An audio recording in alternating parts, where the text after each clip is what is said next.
Mamulot ba? Mag-store. So, kumusta po ang buhay po natin mga kapatid? Amen. Glory to God. Amen. Tayo ay nasa mabuting sitwasyon. Mapalad ka. Amen po. So, ang aking i-share mga kapatid is related po ito doon sa testimony, about sa testimony kanina. Yung testimony kanina about sa pagtanggap sa Panginoon. About evangelism mga kapatid kasi dapat po tayo mga kapatid ay matuto mag-evangelize sapagkat hindi po natin alam na ang katabi mo pala o kay kapamilya mo ay nangangailangan tumatawag ng pagtanggap at hindi mo alam i-share. Katulad kanina ng testimony, amin po, buti na lang laging available ang pastora po natin. Kung alam natin, kung matuto po tayo at alam natin, tayo na mismo ang magpapatanggap sa pamilya po natin. Amin po. Amen. Kasi hindi natin minsan maswerte nga tayo kasi ang pastora natin available always. Paano pag hindi available? Kaya dapat po matuto po tayong mag-evangelize. Evangelize po natin ang ating kapatid, kapamilya, kapitbahay, kaibigan. Amin po. Kaya dapat po tayong maging evangelistic, hindi marites. Amin po, Amen. mga kapatid. Amen. So, evangelism, about po sa evangelism, mga i-share mga kapatid, sapagkat dapat po tayong, ang bawat Kristiyano, dapat matuto po mag-evangelize. Hindi lamang po yung evangelism team, hindi lamang yung leader po ang marunong. Dapat tayo po. Para alam po natin kung ano po yung ating sasabihin at ano din ang ating sasabihin sa kanila kung sila po ay nagtatanong about yung mga ginagawa po natin. Amin po. So, hindi na po kanya kailangan tumawag na po kanino, tayo na po mismo. Amin po. Urgency. Urgent. Tayo na po ang magsasabi. Amen? Amen. Ano ba ang ibig sabihin mga kapatid ng evangelism? Ano ba ang evangelism mga kapatid? Evangelism is a promotion. Parang nagpo-promote. Halimbawa, may ginawa ka tapos i-promote mo sa public. Sales talk.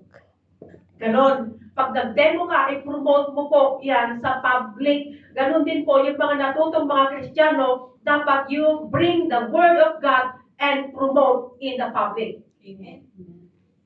Publicly. Amen po. So the promotion of act of publicly is preaching the gospel with the intention of spreading the message of Jesus Christ. Amen. About po, hindi po yung ipopromote mo yung buhay mo, hindi mo ipopromote kung ano-ano, kundi ang Panginoong Isus ang iyong ipopromote. Amen. Sa anong paraan, mga kapatid? Sa anong paraan? Evangelism. Christians who specialize in evangelism are often known as evangelism, whether they are in their home, communities, or living as missionary. Hindi naman kami missionary. We are just using as a Christian. Amen? Being a Christian should be evangelized. Amen po. Amen po. Amen. So, living as missionary in the field, ito po yung collection of relating in the thing of evangelism. Spreading the teaching of Jesus Christ. Okay. 2 Corinthians 5:20. Alam na po natin ito, for sure. Sabi po niya, dito sa 2 Corinthians 5:20, nasabi po niya, we are therefore Christ's ambassador. So, as through God, we are making His appeal through us. So, ang Panginoong Isus, uma-appeal siya through us. Tayo po yung uma-appeal sa mga tao. Amen. Nag-a-appeal ka sa mga tao. Anong ina-appeal mo? To reconcile God. Amen. Ano yung ina-appeal mo sa mga tao? Sapagkat ang mga tao ay makasalanan. So, you are appealing to God. And appealing to man, reconcile them to God.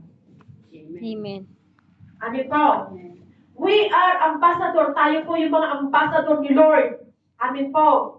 So, ina-appeal mo ang Diyos. O, parang sa korte. Nag-appeal ka kung may kasalanan ka, di po ba? O, ang ginagawa mo, you are appealing as ambassador of Christ. Ano yung ginagawa mo? That man should be reconciled to God. Amin po. Dapat magsisi po ang mga tao sapagkat katulad ng testing mo kanina, kung wala na ang pastora, paano patanggapin? Paano marami na kailangan ng mag-share ng kaligtasan sa mga tao, mag-accept sa mga tao na kailangan sa mga namamatay sa mga ospital, o kaya hindi naman tayo pupunta sa ospital, o kaya sa mga tao sa paligid po natin na hindi pa nila alam ang katotohanan. Amen. So, we need to learn how to evangelize, mga kapatid. We do not depend sa mga leaders. Yes. Ano po? Sapagkat maraming tao ang nailangan ngayon. We are in the last days and we need to reconcile them to God. We need to bring the good news. 2 Timothy 2:15. Pagsikapan mong maging karapat-dapat sa Diyos. Manggagawa, walang dapat ikahiya at tapat na nagtuturo ng katotohanan. Amen. Ano sabi? Pagsikapan. Alam ko naman nagsisikap po tayo, mga kapatid. Nagsisikap magluto, nagsisikap maghugas, nagsisikap magmap. How about evangelism? Mga kapatid. So sabi niya dito sa Timothy, 2 Timothy 2:15, sabi po niya, do your best to present yourself to God as one approved, a worker who does not need to be ashamed and who correctly handle the word of truth. Oh, yung mga taong marunong mag-handle the word of truth, sharing the word of God. Amen. Amen. Amen. So, glory to God. So, kailangan po natin i-handle din. Handle natin ang salita ni Lord. We need to handle the word of truth. To share the word of truth. Amen. Alam ko, magaling kayo mag-handle ng labahan. Pero how about the word of truth? Amen po. So, we need to handle the word of truth to share the gospel of Jesus Christ in the public. Hello? Amen. Amen. Ephesians 2:10. Ephesians 2:10, sabi po niya dito, mga kapatid, for we are God's masterpiece. We are God's masterpiece. He has created us anew in Christ Jesus. So we can do the good thing He planned for us long ago. So, sabi po ng Panginoon, gagawin daw natin yung plano niya, matagal ng plano ng Panginoon sa buhay po natin. O kaya isagawa yung plano ng Panginoon na matagal ng plano ng Panginoon sa buhay po natin. So, tayo po yung masterpiece. Tayo po yung ginawa ni Lord. Created as a new Jesus Christ. Created in Christ. Amen po. Amen. Created in Christ. Tayo po ay masterpiece. Ano ba yung masterpiece ng Panginoon? Gawa ng Diyos. Ha? Obra maestra. Obra maestra. Masterpiece. Tayo po. Yung masterpiece ng Panginoon. Created in Christ. Tayo po yung nagsasagawa, taga-sagawa. Tayo po yung nag-a-appeal. Okay. Amen. Mga Amen. kapatid. Ito po ay plano na ng Panginoon noon pa man.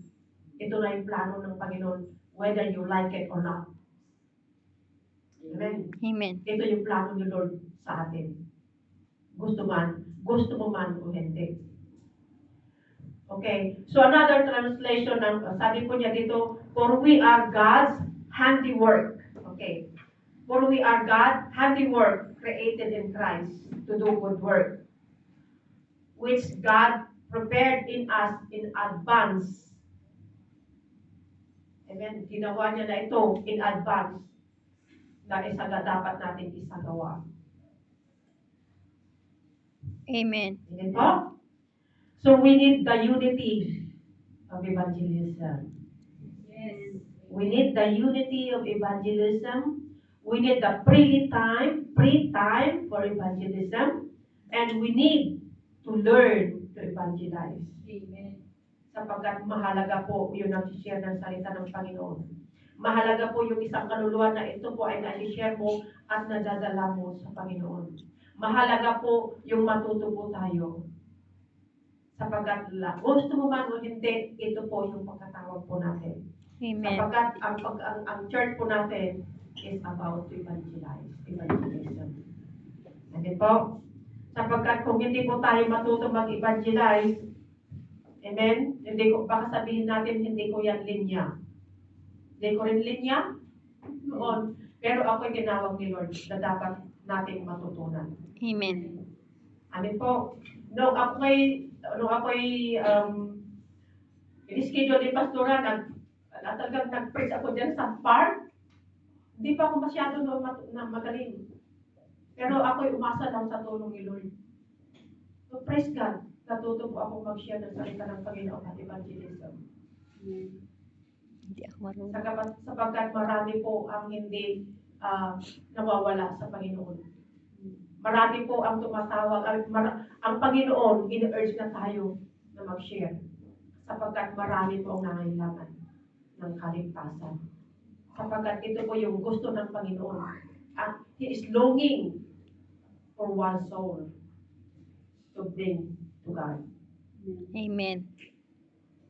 God is longing one soul to be reconciled with Him. Amen po? Sapagkat kung wala pong mag-evangelize, wala pong maliligtas.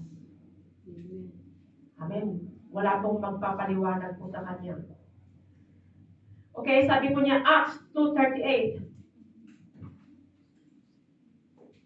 But you keep your head in all situation. Okay, endure. Endure din po tayo sa pag-evangelize. Endure hardship, to do good work, to do the work of, sabi po niya, sorry. But you keep your head in all situation, endure hardship, do the work of evangelism.